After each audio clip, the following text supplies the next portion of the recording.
Hello everyone and welcome back my YouTube channel mathematics pixel. और हम इस channel पर डीएसएसबी टीजीटी मैथमेटिक्स और यूपी टीजीटी मैथमेटिक्स के जो एग्ज़ाम 2026 में होने वाले हैं उनके लिए इस चैनल पर हम प्रैक्टिस क्लासेस को कंडक्ट कर रहे हैं। इसमें पीवाईक्यू भी होंगे और प्रैक्टिस क्वेश्चंस जो मोस्ट ट्रेंडिंग है, मोस्ट इंपॉर्टेंट है, और उनके साथ साथ हम शॉर्ट ट्रिक भी आपको इसमें बताते चलेंगे। हमने काफ़ी वीडियोस, काफ़ी क्लासेस इस चैनल पर ली हुई है पहले ही। अगर आपने अब तक वो नहीं देखी है तो नीचे डिस्क्रिप्शन में आपको लिंक मिलेगा, आप वहाँ पर जाकर पिछली क्लासेस कर सकते हैं। वो आपके लिए मोस्ट बेनिफिशियल होगी, बहुत आपके कंसेप्ट को बहुत हद तक क्लियर करेगी। तो ऐसा नहीं है कि हम सिर्फ आपको प्रैक्टिस क्वेश्चंस कराएंगे, हम इसमें आपको कंसेप्ट भी बताएंगे और उसकी शॉर्ट ट्रिक भी बताएंगे जो पिछले एग्जामों में आए हुए हैं। तो चलिए आज फिर हम स्टार्ट करते हैं। क्वेश्चन नंबर 1 है और ये क्लास जैसा कि मैंने पिछली क्लासेस में बताया था कि नेक्स्ट 2-3 क्लासेस में हम एपी, जीपी एंड एचपी ही कवर करेंगे। तो आज है हमारी दूसरी class AP, GP and HP की। तो स्टार्ट करते हैं। क्वेश्चन नंबर 1 है the minimum value of expression 3 to the power x plus 3 to the power 1 minus x. और ये जो x है ये x बिलोंग करता है रियल नंबर से। इस ऑप्शन यहाँ पे चारों गिवन है कि इसकी वैल्यू क्या हो सकती है, यानी कि मिनिमम वैल्यू पूछ रखी है। तो हम इस क्वेश्चन को एक प्रॉपर्टी है उससे सोल्व करेंगे। वो प्रॉपर्टी क्या होती है, arithmetic mean greater than equal होता है जियोमेट्रिक मीन से। बस यही प्रॉपर्टी का हम इस क्वेश्चन के लिए यूज करेंगे। तो ए हम इसे मान लेंगे और बी हम इसे कहेंगे। तो स्टार्ट करते हैं। बाय द वे मैं यहाँ पर आपको लिख के बताता हूँ कि A plus B divided by 2 proper तरीके से बता रहा हूँ। यहाँ पर अर्थमेटिक मीन का फॉर्मूला होता है greater than is equal to, और जियोमेट्रिक मीन क्या होता है, ए बी, ये होता है। बस अब हम ए इसे कहेंगे और बी इसे कहेंगे। ये वैल्यू यहाँ पे हमें इसमें पुट करनी है। करते हैं 3 to the power x plus 3 to the power 1 minus x divided by 2 greater than is equal to a की power to the power x into and b की पावर है 1 माइनस एक्स। आई होप कि clear हो गया होगा यहाँ तक। Next देखते हैं अब इसे। ये हम ऐसे ही लिख लेंगे 3 to the power x and 1 minus x divided by 2 greater than is equal to 3 to the power x into 3 की पावर 1, इसे हम तोड़ देंगे है ना, into 3 to the power minus x. Clear यहाँ तक। तो 3 to the power x and 1 minus x divided by 2 greater than is equal to, और 3 to the power x into 3 and 1 upon 3 to the power x। भाई ये power minus किया ना तो हमने एक के अपॉन में लिख दिया तो प्लस की हो गई पावर। अब इससे ये कैंसिल हो गया तो यहाँ पे क्या बचा, √3। तो यहाँ पे बच जाएगा केवल, मैं यहीं पे लिख रहा हूँ नेक्स्ट लाइन पे है ना, समझ लेना आप बस, √3 बचा। अब इस 2 की मल्टीप्लाई इस तरफ कर देंगे तो फाइनल आंसर इसका ये हो जाएगा कि 1 minus x greater than is equal to 2 की मल्टीप्लाई इस तरफ कर देंगे 2√3। बस यही क्या हो जाएगा, इस क्वेश्चन का फाइनल आंसर हो जाएगा कि इस क्वेश्चन की जो मिनिमम वैल्यू पूछी गई थी 3 to the power x plus 3 to the power 1 minus x की मिनिमम वैल्यू पूछी गई थी, तो आ गई हमारे पास 2√3। ऑप्शन डी इस क्वेश्चन का राइट आंसर हो जाएगा। क्वेश्चन नंबर 2 है the pth term of an AP मतलब अर्थमेटिक प्रोग्रेशन इज क्यू। इसका मतलब ये कि अगर p वा पद क्यों है, हिंदी में बता रहा हूँ, and qth term is p, क्यों वा पद p है, then it's nth term is, यानी कि उसका nवा पद क्या होगा, ये पूछा गया है। 4 ऑप्शन यहाँ पे हमें गिवन है A, B, C और D। इसे मैं बिल्कुल आपको शॉर्ट तरीके से बताता हूँ, लेंथी प्रोसेस कुछ नहीं करेंगे। तो अगर ऐसा दिया हुआ हो कि मैं यहाँ पे एक बार लिखता हूँ p वा पद अगर क्यों है और क्यों वा पद p है, ये लिखा हुआ है यहाँ पे कि p वा पद क्यों है तो लिख दिया हमने, और क्यों वा पद p है। क्वेश्चन पूछा गया देन इट्स nth टर्म, पूछा गया है कि n वा टर्म बताओ क्या होगा, क्वेश्चन मार्क। तो इसका बस आप शॉर्ट तरीके से आप याद रखना, अगर पूछा गया हो n वा पद तो ये हो जाएगा इसका p प्लस क्यू माइनस, जो यहाँ पे जो भी पूछे ये उसे माइनस कर देंगे इन दोनों को जोड़कर, यही इस क्वेश्चन का आंसर हो जाएगा। ठीक है, p plus Q minus n, तो कौन सा ऑप्शन है, ऑप्शन डी इस क्वेश्चन का राइट आंसर होगा। क्लियर यहाँ तक। ये नंबरिंग में भी क्वेश्चन आ सकता है कि यहाँ पे ऐसा पूछ ले कि अगर 5th टर्म 13 है और 13वां टर्म 5th है तो यहाँ पे वो पूछ सकता है कि 18th टर्म बताओ क्या होगी। ठीक, तो यही प्रॉपर्टी आपको लगा देनी है। आगे क्वेश्चन भी आएंगे, डिस्कस करेंगे हम, लेकिन अभी आपको यहाँ तक ये अच्छे से कंसेप्ट क्लियर हो जाना चाहिए। विद शॉर्ट ट्रिक आप याद रखना है आपको। अब क्वेश्चन नंबर 3 है the sum of n terms of an arithmetic progression is n² minus 2n। एक अर्थमेटिक प्रोग्रेशन है, उसके n टर्म्स का सम ये दिया हुआ है n² minus 2n। Then the 5th term of this AP is, तो इस एपी का पांचवा पद पूछा गया है कि वो क्या होगा। चार ऑप्शन यहाँ पे दिए हुए हैं। इसकी भी मैं आपको एक ट्रिक बताता हूँ, वो ये होती है, देखो n टर्म्स का सम जब इस फॉर्म में हो स्क्वायर प्लस bn, आपको सबसे पहले तो ये याद रखना है। क्लियर, इसे लिख भी लो, आप नोट कर लो। अगर n टर्म्स का सम इस फॉर्म में दिया हुआ हो स्क्वायर प्लस bn, यहाँ a और b की वैल्यू कुछ भी हो सकती है, ठीक है, नंबरिंग में, उससे कोई प्रॉब्लम नहीं है। तो अगर हम इसमें फर्स्ट टर्म निकालना हो, ठीक है, तो हर n की जगह हमें 1 पुट करना होगा। अगर इस तरीके की फॉर्म दी हुई ए बी के अंदर n टर्म्स का सम ए स्क्वायर प्लस बी एन की फॉर्म में है, तो यहाँ पे हम डायरेक्ट बता सकते हैं कि क्या कॉमन डिफरेंस यानी कि डी की वैल्यू होती है 2 इंटू कौन सा है, ये वाला जो एन स्क्वायर का मल्टीप्लाई में होगा ना, ये यहाँ पे कुछ भी नंबर हो उसकी हम मल्टीप्लाई 2 के साथ कर देंगे, वही इस ए पी का क्या होता है, कॉमन डिफरेंस होता है। इसे आपको याद रखना है। तो अब मैं क्वेश्चन को शुरू करता हूँ। जैसे यहाँ पे ये दिया हुआ, लिख लो यहाँ पे कि गिवन है S n is equal to n square minus 2n, ये दिया हुआ है। सबसे पहले हमें फर्स्ट टर्म चाहिए, तो n की वैल्यू 1 पुट करेंगे, 1 स्क्वायर माइनस 2 इंटू 1, सोल्व कर दो इसे। 1 माइनस का 2 क्या आ गया, -1 आया। यही जो होता है ना -1, यही क्या होता है, यही फर्स्ट टर्म होती है, इसे याद रखना है। S1 ही फर्स्ट टर्म होती है अगर इस फॉर्म में क्वेश्चन हो, ठीक। तो ये वैल्यू हमारे पास आ गई -1। क्लियर। अब हमें एक चीज और चाहिए, वो क्या है, कॉमन डिफरेंस, यानी कि डी की वैल्यू भी चाहिए। डी की वैल्यू निकालने का मैंने आपको फॉर्मूला बताया भी है कि डी इज इक्वल टू क्या होता है, 2 इंटू वैल्यू चाहिए। तो यहाँ पे तो एन स्क्वायर का मल्टीपल क्या है, मल्टीप्लाई में क्या है, 1 है, तो 1 लिख देंगे। तो is equal to 2, that means D is equal to आ गया अब 2। अब ये क्वेश्चन बहुत आसान हो गया, बस क्या पूछा गया वो बता दो कि फिफ्थ टर्म बताओ इस एपी की। फिफ्थ टर्म का फॉर्मूला प्लस एन माइनस, चलो यहाँ पे लिख लेते हैं एक फॉर्मूला एन टर्म के लिए, plus n minus 1 into d. क्या पूछा गया है, फिफ्थ टर्म यानी कि पांचवा। अब ये ए डी की और एन की वैल्यू इस फॉर्मूले में यहाँ पे पुट करनी, हमें वैल्यू आ जाएगी हमारी। कौन सा टर्म चाहिए, पांचवा, तो एन की जगह 5। वैल्यू पहले फाइंड करी थी हमने, -1 थी, प्लस एन की वैल्यू 5 रखनी है, -1 इंटू डी 2 है। कैलकुलेट कर दो इसे, -1 plus 4 into 2 is equal to -1 plus 8 हो गया, तो फाइनल आ गया 7। क्लियर। तो इस क्वेश्चन का फिफ्थ टर्म जो है वो 7 हो जाएगा, यही फाइनल आंसर होगा।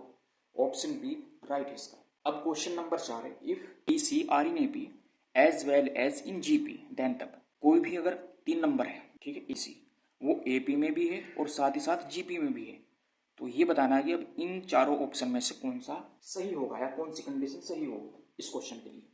पहला ऑप्शन है ए इक्वल टू बी और B not equal to C. दूसरा तीनों इक्वल है। तीसरे में not equal to B not equal to C, तीनों ही अलग है। ऑप्शन डी में A not equal to B और बी इक्वल टू सी। तो ये 4 ऑप्शन दिए हुए हैं, इसे याद रखना है डायरेक्टली, बिल्कुल मैं यहाँ पे बता रहा हूँ, इसे हमेशा याद रखियो कि ए सी अगर ए पी में और जी पी दोनों में हो तो कंडीशन क्या होती है, ऑप्शन बी राइट होता है।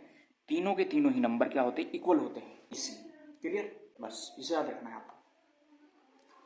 ये आपको बहुत छोटी चीजें नहीं, अगर आपने याद रख लिया तो आपके बहुत सारे कंसेप्ट ऑटोमेटिक क्लियर हो जाएंगे और आपको जो लेंथी क्वेश्चन हो गया, कंसेप्चुअल क्वेश्चन हो गए, उन्हें करने में आपको हेल्प मिलेगी इन्हीं ट्रिक्स की वजह से। अब question number 5, if x greater than 0 यानी कि x पॉजिटिव है और एक्स वाई की वैल्यू इक्वल है 1 के, then the minimum value of x plus y will be. x plus y की मिनिमम वैल्यू पूछी गई है। ऑप्शन यहाँ पे हमें चारों गिवन है, तो इसमें भी हम एम जी एम प्रॉपर्टी का यूज करेंगे, जैसे कि मैंने अभी पिछले सवाल में करी थी। तो यहाँ पे लिखेंगे हम A M greater than G M. Arithmetic mean greater than होता है या इक्वल होता है ज्योमेट्रिक मीन के, बस ये ए वैल्यू मान लेंगे, इसे हम बी की वैल्यू मानेंगे। ठीक, अब मैं यहाँ पे डायरेक्ट पुट कर रहा हूँ, divided by 2 greater than equal to geometric mean के लिए इंटू बी, यही होता है। तो x plus y divided by 2 यहाँ तक आ गए, इक्वल टू अंडर रूट, और एक्स वाई की वैल्यू पहले कहा कि 1 है, तो यहाँ पे हम 1 पुट कर देंगे। क्लियर, आई होप कि यहाँ तक तो क्लियर हो गया होगा। तो अब इसे लिख लो, x plus y upon 2 equal to, और 1 का स्क्वायर रूट लेंगे तो 1 ही रहना है, 2 की इधर मल्टीप्लाई कर लेंगे हम, तो x plus y upon, sorry 2 की तो इधर मल्टीप्लाई होगी ना, तो 2 1 2, बस यही क्वेश्चन का इसका आंसर हो जाएगा कि x प्लस वाई की मिनिमम वैल्यू क्या होनी चाहिए, 2। तो ऑप्शन सी राइट हो जाएगा इसका। क्लियर। ये question number 6, find the minimum value of 4 to the power sine square x plus 4 to the power cos square x. Question number 6, find the minimum value of, ये यहाँ पे दिया हुआ है और इस क्वेश्चन में भी पिछली प्रॉपर्टी हम यूज करेंगे, arithmetic mean greater than is equal to geometric mean. A की वैल्यू ये लेंगे और बी की वैल्यू ये ले लेंगे हम पूरी। चलिए लिखते हैं sine square x plus 4 to the power cos square x divided by 2 and greater than is equal to ये हो जाएगा इसके कि 4 to the power sine square x into 4 to the power cos square x. Clear यहाँ तक? बिल्कुल। इसे हम ऐसे एज इट इज लिखेंगे sine square x plus 4 to the power cos square x divided by 2, sorry होगा तो ग्रेटर देन इक्वल टू, क्योंकि यहाँ पे बेस सेम है तो पावर ऐड हो जाएगी, 4 to the power sine square x plus cos square x. तो 4 sine square x plus 4 to the power cos square x divided by 2 greater than is equal to, और यहाँ पे हो गया ये 4, क्योंकि sine square x plus cos square की value होती है 1। क्लियर? अब लास्ट स्टेप है यहाँ पे कि sine square x plus 4 cos square x divided by 2 greater than is equal to, तो 4 का स्क्वायर रूट क्या हो जाएगा? 2 आ जाएगा। अब इस 2 की मल्टीप्लाई हम इस तरफ करेंगे यहाँ पे क्रॉस मल्टीप्लाई, तो फाइनल आंसर आ जाएगा अब 4 sine square x plus 4 cos square x greater than is equal to 4। तो यही इस क्वेश्चन का फाइनल आंसर हो जाएगा। क्लियर? तो कौन सा ऑप्शन राइट होगा इसका? ऑप्शन सी।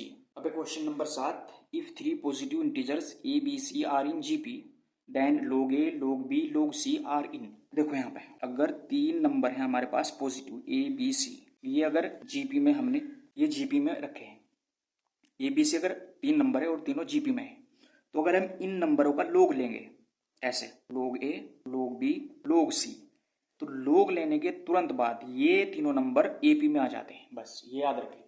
क्लियर है? अगर कोई भी 3 पॉजिटिव नंबर है वो जीपी में है और इन्हीं नंबरों को अगर हमने log लिया, log a log b log c ले लिया, तो ये फिर तीनों नंबर इसमें हो जाएंगे एपी में हो जाते हैं। बस ध्यान रखना है कि अब log a log b log c किस में हो गए? एपी में। तो ऑप्शन ए इस क्वेश्चन का राइट हो जाएगा। ठीक, बस इतनी सी बात है, इसे ही आपको याद रखना है। Question number 8, if log under root 3 base root 3 81 equal to x then the value of x is. 4 option दिए हुए, सोल्व करते हैं। log root 3 x is equal to 81 is equal to, ये जो बेस है यहाँ पे ये यहाँ पे लिखा जाएगा और जो ये होता है ये इसकी पावर में चला जाता है। बस इसे ध्यान रखना है। और 81 को हम क्या लिख सकते हैं? 3 टू द पावर 4। और हम इसे देखो यहाँ पे 3 को हम क्या लिखेंगे? x डिवाइडेड बाई 2, क्योंकि जो रूट होता है ना इसका मतलब क्या होता है? 1/2। तो देखो यहाँ पे बेस सेम हो गया तो ये वैल्यू इसके इक्वल हो गई अब यहाँ पे। तो अब हम लिख सकते हैं कि x by 2 is equal to 4। अब इसकी इधर क्रॉस मल्टीप्लाई कर दो, x इज इक्वल टू आ गया 8। क्लियर? तो इस क्वेश्चन का राइट आंसर हो जाएगा ऑप्शन बी। अब question number 9, the sum of the series 72 plus 70 plus 68 40 is. Option यहाँ पे चारों गिवन है। सोल्व करते हैं इस तरीके क्वेश्चन को। a इक्वल टू तो 72 ही रहेगा, d की वैल्यू इसमें से हम माइनस करते हैं तो इतना आया इज इक्वल टू -2। तो अब l की वैल्यू कितनी दी हुई है? l मतलब लास्टर में तो 40 है, ये भी हमने लिख लिया। अब n की वैल्यू में फाइंड करनी है। n नंबर ऑफ टर्म्स के लिए शॉर्ट ट्रिक होती है n is equal to l minus का a divided by d plus 1। आप ये याद रख सकते हैं। ठीक है, ये शॉर्ट है बिल्कुल इसका। n is equal to l minus a on d plus 1। देखो ये वैल्यू यहाँ पे दी हुई है, इसमें पुट कर दो, n की वैल्यू आ जाएगी निकल कर। तो n is equal to l की वैल्यू 40 माइनस a 72 है, d की वैल्यू कितनी? -2 है प्लस 1। तो n is equal to -32 divided by -2 plus 1। Cut हो गया, इससे इसे कट कर दो 16 टाइम। तो n is equal to 16 plus 1, 16 plus 1 n is equal to कितना आ गया? 17। क्लियर? अब पूछा गया कि सम बता दो इसका, तो इसके लिए हम सम बता देंगे। हाँ यहीं पे बता देंगे। फॉर्मूला होता है इसके लिए अब Sn is equal to n/2 plus l। बस ये फॉर्मूला आप इसमें लगा सकते हो। तो इज इक्वल टू n की वैल्यू है 17 divide by 2 into plus l 40 है, तो 17/2 इंटू दोनों को इसमें ऐड कर दो 2। क्लियर? 2 से इसे डिवाइड कर दो, कितना आ गया? 56। 17 इंटू 56 दोनों की मल्टीप्लाई करनी है और आंसर आपका आ जाएगा।